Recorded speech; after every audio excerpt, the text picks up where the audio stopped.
Ya, Assalamualaikum warahmatullahi wabarakatuh. Perkenalkan, nama saya Nur Fadila dengan NIM 211420745. Di sini saya akan menjelaskan tentang gerak pada tumbuhan, di mana gerak pada tumbuhan ini merupakan suatu resapan terhadap rangsangan baik yang berasal dari dalam maupun dari luar individu. Jadi, timbulnya gerakan pada tumbuhan ini merupakan bukti adanya iritabilitas. Oke, jadi gerak pada tumbuhan ini terbagi menjadi dua, yaitu gerak endonom, gerak atau gerakan karena rangsangan dari dalam. Yang kedua itu gerakan etinom atau gerakan esidom, merupakan gerakan karena adanya rangsangan dari luar.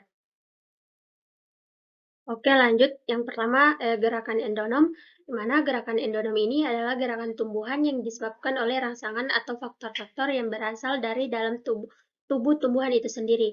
Nah, gerakan endonom ini disebut juga gerakan autonom. Nah, macam-macam gerakan endonom yaitu yang pertama, nutrisi atau adanya gerakan spontan yang tidak diakibatkan oleh adanya rangsangan dari luar tumbuhan. Dan yang kedua adalah gerakan higroskopis, yaitu adanya gerakan pada bagian tumbuhan yang terjadi karena adanya perubahan kadar air pada tumbuhan secara konstan. Nah, di sini adalah gambar atau contoh dari gerakan nutasi dan higroskopis. Pada gerakan nutasi di sini ada daun hidrilla, dan gerakan higroskopis yang pertama itu gerakan membukanya kotak spora pada tumbuhan paku dan gerakan pecahnya buah polong-polongan. Dan selanjutnya yang kedua adalah gerakan etimon atau esimon, di mana gerakan etimon merupakan reaksi gerak tumbuhan yang disebabkan oleh adanya rangsangan dari luar tumbuhan berdasarkan arah respon. Gerak etinom dibedakan menjadi tiga, yaitu gerak tropisme, gerak nasti, gerak taksis. Yang pertama, gerak tropisme ini adalah gerakan bagian tumbuhan yang arah gerakannya dipengaruhi oleh arah datangnya rangsangan. Dan yang kedua adalah gerak nasti, adalah gerakan bagian tumbuhan yang dipengaruhi oleh rangsangan. Namun, arahnya tidak dipengaruhi oleh arah datangnya rangsangan. Dan yang ketiga adalah gerakan taksis, di mana seluruh atau bagian tubuh tumbuhan yang berpindah tempat dan arah perpindahannya dipengaruhi oleh arah datangnya rangsangan. Oke, baik. Di sini kita akan bahas satu persatu, di mana gerak tropisme dibedakan menjadi 6 bagian. Yang pertama adalah fototropisme. Jadi, fototropisme ini adalah gerak tropisme yang disebabkan oleh rangsangan berupa cahaya matahari. Contohnya dari fototropisme adalah pertumbuhan koleopeptil rumput menuju arah datangnya cahaya. Selanjutnya yang kedua adalah geotropisme. Geotropisme adalah gerakan tropisme yang disebabkan oleh rangsangan gaya gravitasi bumi. Geotropisme ini terbagi dua, yaitu geotropisme positif dan geotropisme negatif. Nah, geotropisme positif terjadi jika gerakan responnya menuju ke bumi atau menuju ke bawah, dan geotropisme negatif itu jika gerakan responnya menjauhi bumi atau menuju ke atas, misalnya gerak pertumbuhan batang. Yang ketiga adalah hidrotropisme.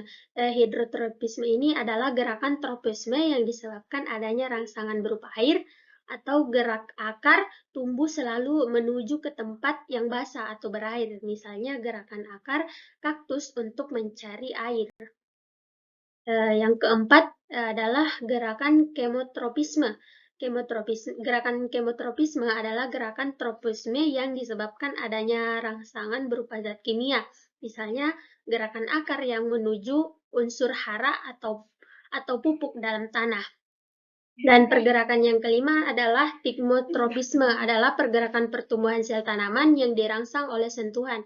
Contohnya itu adalah pertumbuhan tanaman sulur seperti anggur dan tanaman yang pertumbuhannya merambat dan memiliki sulur yang membelit bagian penopangnya.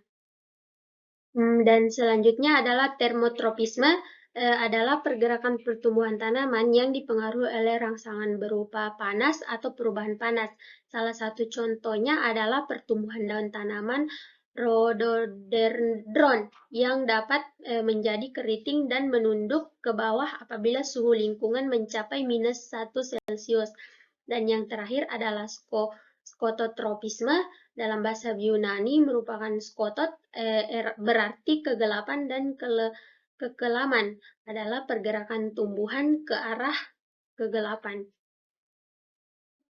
Oke, gerakan yang kedua yaitu gerakan nasti, dibedakan menjadi beberapa bagian. Yang pertama adalah fotonasti, adalah gerakan nasti pada tumbuhan yang disebabkan oleh rangsangan cahaya matahari, misalnya pada bunga pukul 9 yang mekar sekitar pukul 9 pagi, dan bunga pukul 4 yang akan mekar pada sore hari dan menutup esok paginya. Yang kedua adalah niktinasti. Niktinasti ini adalah gerakan nasti yang disebabkan oleh suasana gelap. Selain disebabkan oleh suasana gelap, gerakan ini juga disebut sebagai gerakan tidur atau daun-daun tersebut dapat terjadi perubahan tekanan turgor di dalam persendian daunnya. Misalnya gerakan tidur daun pohon turi di malam hari yang mengatupkan daunnya saat hari mulai gelap. Selanjutnya yang ketiga adalah gerakan tikmonasti, di mana gerakan tikmonasti ini adalah gerakan nasti yang disebabkan oleh rangsangan mekanik berupa sentuhan atau tekanan. Misalnya itu gerakan mengatupnya daun putri malu karena tekanan sentuhan. Jadi jika daun putri malu ini disentuh, dia akan menutup atau layu. Selanjutnya yang keempat yaitu termonasti. Termonasti adalah gerakan nasti yang disebabkan oleh rangsangan suhu, misalnya mekarnya bunga tulip pada saat suhu udaranya sesuai.